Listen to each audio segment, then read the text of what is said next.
People aren't playing games anymore. From Jake Baldino. And it's true. My friends buy games and they don't play them. They install games and don't play them. They've had games that they've had for years, still haven't played them. Sometimes they'll play a game for like an hour, and then they'll pick it up again in 2 weeks, play another hour, play games here and there, try them out. I think a big part of it is Game Pass. They have Game Pass, so they have excuses to do it. Anyway, I've got an announcement to make. I have some big things planned. I have a movie series coming. It is in the works. I am in the middle of editing it right now. Big series coming in 2025. Early, probably Q1 of 2025. And it's going to be a year-long series. It's going to be a weekly series. And if you would like to help with that, I have a PayPal down in the description. Or there is a thanks bar down here, where I'm pointing somewhere down there in the title bar here. You can leave a thanks, and it's built into YouTube. That'd be awesome, man, if you could help out with that. Anyway, let's get to this video. Okay, two things I want to talk about in the gaming news world this week. The first involves gamers not really playing games that much anymore and more just watching them. Yes, we're talking about that right now as you're here watching or listening to me, but this is an interesting new report. I've seen this. I've got some things to say about it because I think that it's BS and wrong. I think that the way they went about getting this information was not good. This comes from Medea Research. I think that's how you say it, like Medea goes to school or whatever. But it's a UK marketing research firm, and they came out with this big, like 17-page report that suggests, like I said, gamers may spend more time watching games than playing them. This report breakdown comes from GameSpot. I'll link all the sources in the description down below, of course. But according to the report, the total average time that players devote to their hobby is approximately just under 16 hours a week. Only 7.4 hours are spent with the games, while the remaining 8.5 hours are devoted to watching the gaming content on Twitch, YouTube, and social media outlets. This is also not like a long-term trend research. This is actually pretty recent. This is from the second quarter of 2024, and it spans different types of gamers, different ages, and of course across multiple countries. Now, I don't have access to the whole report. I would love to see the age breakdown for this. I think that's one of the more interesting things. I'd love to see the age breakdown, where they're from, what content they're watching, what games they're playing, and who are these people that are answering these surveys and polls. Because I've never seen them. I never get them. I don't know anybody who, for any polls, elections, anything. Nobody ever sees these. Where do they come from? And I think that they are completely wrong. For one, I know people who only watch gaming content and don't play games. I know people who don't watch any gaming content at all, except for maybe a walkthrough here or there when they're stuck on a game, and they only play games. And I know people who do 50-50. I'm about 50-50. But also the gaming content that I watch, I don't watch it for the gaming. I watch it for the talking. I watch like Game Grumps and Oni Plays and stuff like that if I'm watching gaming content. I don't like streamers. I do not like watching streamers. I like that episodic content. That classic 2012 gameplay content. to see, where the drop off is in terms of what generation is watching games more than playing them, because you would think it's the younger audience, right? Glued to their phone, TikTok brained and stuff. But I mean, on the other hand, there are plenty of people on the older bracket that are very busy and don't have a ton of time to play games, so they tend to watch them. Now, I'm kind of going to give some credit to this report and kind of back it up because I see it. We've talked about it before. I've talked to you guys in the comments about it here and there. There are folks out there that fell off video games. Either they're not as into them anymore, or maybe they don't have the time for them, or they don't have the money for them. Either way, they still kind of are in that world, and I could see not having the money for them when all of the games that are free to play, you only get the basic core content, and you gotta pay bucket loads of money to actually get anything cool. And then on the flip side, you got games that are $70 for the base game, but if you want the full experience, it's $100 plus Plus, they have a season pass that has content, and then they've got extra content in there that's not in the season pass or the battle pass, whatever. Plus, they have expansions. It's too much. Follow along with gaming news. They watch people talk about video games. They watch videos and playthroughs of video games. They read the news. It's like they're still hooked, and I think that's totally fine. Some people fall out of hobbies, but also people forget too. Sometimes people just have ebbs and flows with their hobbies. You might have a year where you play a shit ton of games, and then you might have a year where you kind of fall off, or life happens, or something like that. But not for me. I'm the permanent YouTube video game loser for the rest of my life. But this does seem to be more of a recent thing. At least I've seen and I've talked to people and I've heard about it more recently. And with this report being the second quarter of 2024, it makes sense. Now, of course, the ultimate question is, has gaming fell off? Is gaming washed? Is gaming cooked? Whatever the kids say. I don't know for sure. I think the study is only so much, and this needs to be like a more long-term trend. Again, time in this is pretty evenly broken up between watching and actual gaming, but it does lead to more on the watching side. And I think it's also partially because I think I do a lot more reading than watching by the numbers, technically. By time, no. But by numbers of stories, I do a lot more reading. I read a lot of articles. I'm thinking I might pivot more toward reading articles content than doing the reactions. Maybe switch it 50-50. I am actually been doing that a little bit. I've been reading X at the beginning. Today I only had one. I'm gonna incorporate more X into my live streams and into my videos. Because, like I said before, some people falling off the hobby, but also just some people being super tapped in, super glued in. I know I certainly am. When I'm not playing games or when I'm not working and I'm just like doing whatever in my life, I always have a podcast or a YouTube video or whatever running, listening, you know, just kind of in that world. And just looking by audience numbers and stuff like that out there, I'm pretty sure it's not just me. Just listening to stuff, watching commenters, watching creators, watching video games is a big part of a lot of people's media diet in this world. Plus, more and more, this stuff isn't like as segmented as much. Like, it used to just be like, okay, video games and this, but like some people watch a content creator that is video games, but they are also like their politics or like whatever. There are a lot of merging genres. I've seen fitness gaming YouTubers. Like, these things are kind of all melding together one way or the other. So I don't know. I just thought it was interesting, and I wanted to hear what you guys think. But there is more to this study because it is a marketing research firm. They did suggest something pretty dumb, in my opinion. They say that the research, and I quote, highlights the untapped potential for game publishers to bring video content inside their own ecosystems. With GamesIndustry.biz also saying that the report claims that 24% of console PC players and 48% of in-game buyers watch game-related content at least monthly, with the Let's not do that. You know what that means? That means that they're going to be giving more and more exclusive items to streamers to give out to their audiences. I don't like that. I do not like that at all. I don't like that No Man's Sky does it, but I'm okay with it because No Man's Sky has an upfront cost and that's it. And there's no microtransactions, and they release content constantly. So I'm somewhat okay with that.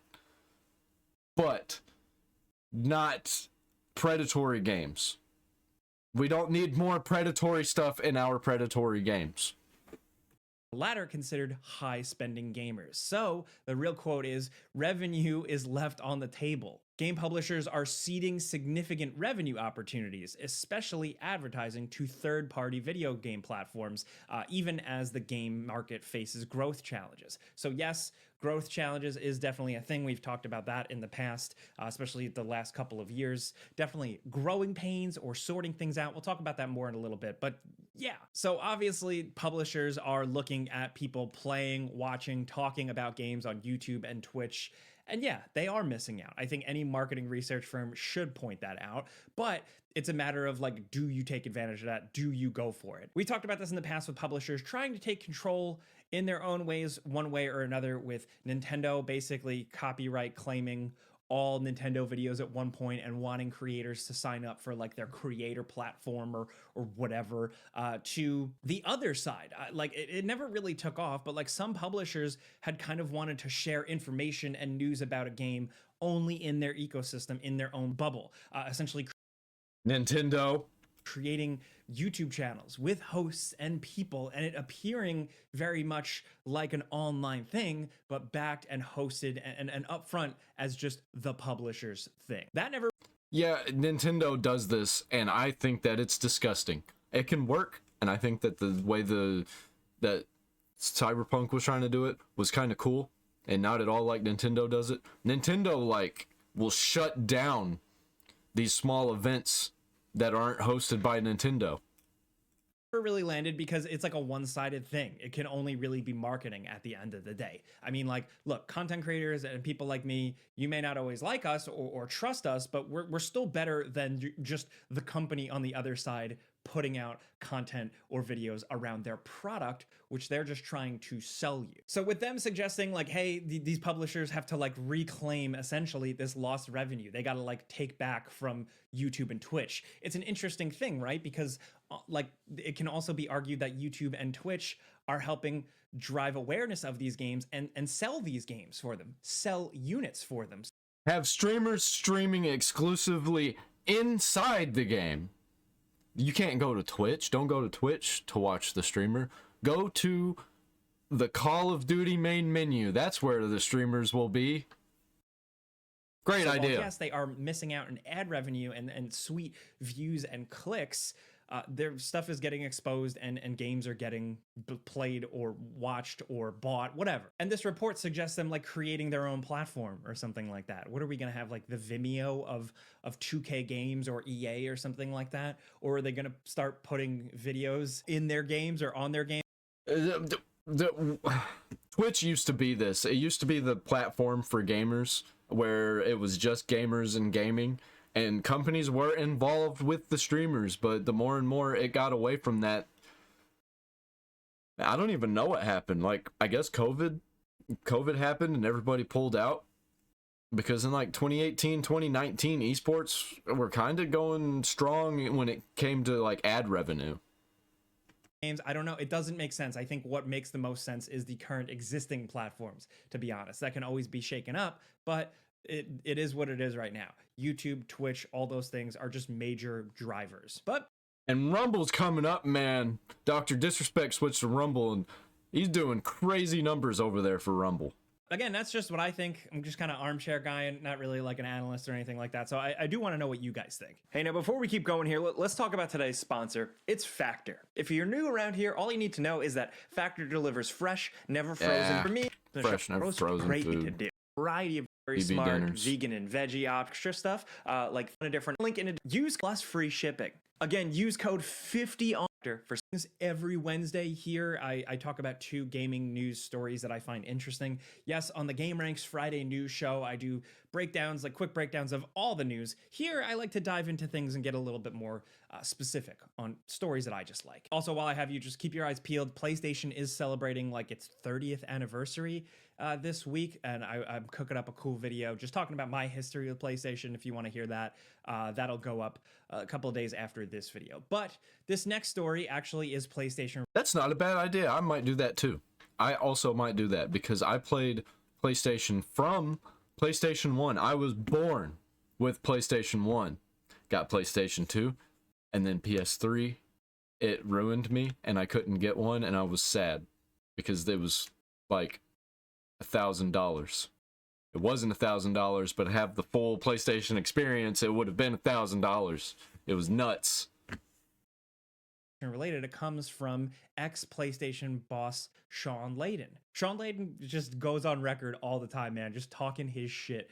And it's really funny. But he seems like a very pragmatic, practical person with how he's been kind of, being the canary in the coal mine for certain issues in current game development and game business. There are a lot of quotes from him all the time, but the newest one, this headline that caught my eye, is he did an interview with Eurogamer, and essentially he was asked if it's worth it to keep selling games to an audience where like the growth rate of that audience isn't like exploding. Layden kind of explains, and I'm summarizing it down here, that essentially if the audience isn't like growing at a rapid rate, or at least the rate that they're spending, essentially they're selling the same games to the same people. And until that changes, he argues that the cost of making these games needs to like really come down. The quote is here: every generation it We don't need games to be that big. We don't need hundreds of $1 million games that nobody wants to play, that are uninteresting, that are made for modern audiences. We don't need any of that crap. Just make $30 360 games again. They don't have to all be these massive live services. Just give us regular games again. Just give us regular games. Make GTA 6 the size of GTA 4. Just do it. Why not? Why? Why do we have to make it bigger and better all the time? Because it snowballs and gets out of control and becomes unmanageable. And what happens if you face a crisis? Like we've been facing multiple crises over the past few years, past 4 or 5 years. Like, everything's coming apart. We don't need these. We don't need it. Make regular games again. Cost twice as much to build a game. What costs 1 million on PS1 then costs 2 million, then 4 million, then 16 million. It goes exponentially. No, During it doesn't. The PS4 generation, which was the last. No, it doesn't. It does not. It only does that because they're trying to be bigger and better than the last thing. It's what these investment firms always do. It's what these giant corporations always do. Gotta have more growth, more money for the investors who don't care about anything except money. And that's how you fail. Because there's only so much money. Last I was associated with, game dev was 150 million if you want to be top of the line, and that's before marketing. So by that math, PS5 games should eventually reach 300 million to 400 million, and that is just outright not sustainable. We've talked about this so many times in the past, not just with the PS5 generation, but like how many games have been put out, especially like by Square Enix those last couple of years, where every single game they put out like failed to meet expectations. They're spending so much money and so much time to make these games. Their expectations are sky high for every game to become the next big Grand Theft Auto, Fortnite type of thing, and that's just not the reality. And more, it seems like some of these companies are, having a wake-up call. Ubisoft just featured more layouts. We've talked about studios shutting down and studios.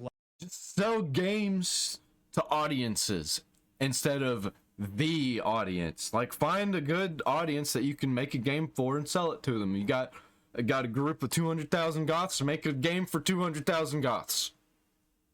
Doesn't have to be a game for everybody. Look, we got goth stuff in there for goths if goths want to play it. No, that's not how that works. Laying off significant portions of their workforces over the last couple of years, pretty much nonstop. He also talked about the development length and how expensive it is, and also because of the idea of bloating a game, making a game a 100-hour thing. If only 50% of players see the end of your game, what about all those millions you spend on the final level for only half the people to see it? There's so much money being put into making huge game experiences and people aren't seeing it. What would Francis Ford Coppola do if you walked out halfway through his movie? So he's talking about the use of resources and how things have changed, where the early days of PlayStation, not every game would have massive interactive worlds or doors you can open and interiors you can go in. Now you can, but at this point it's like, at what cost? Because back then, an interesting point he kind of said was that when you're younger, during the PS1 generation, you don't have a lot of money, but you do have a lot of time. But now things have switched over, and a lot of gamers are in their 30s and they're working and they don't have a ton of time and they're not finishing these games. This was essentially a whole long roundabout thing for him to argue that, for part of the way to fix this unsustainable game industry, game development thing is to make games shorter. Now, that's a very divisive thing. I know plenty of people that are happy to have shorter but really, really damn good games. That's what I want. Shorter and not as big, and I want to be able to see everything in it. I don't care that there's like 75% of this stuff I may never see. Like in Bethesda games, there's stuff that I've in Skyrim, oh yeah, it is cool that there's stuff that I'm still discovering to this day, but I don't really care that much if I'm doing that. I just feel like it's a waste that you're doing things like this. It's cool to have one or two maybe in your game, but a bunch of these games, they want you to stay playing them and play all of it forever. but I still know, and I see a lot of people in comments that still want every single game to cost $20 and last them 400 hours. So I don't know what the reality is here. There are so many games out there, and there are always so many games being made that like every type of person, every type of want is going to be targeted.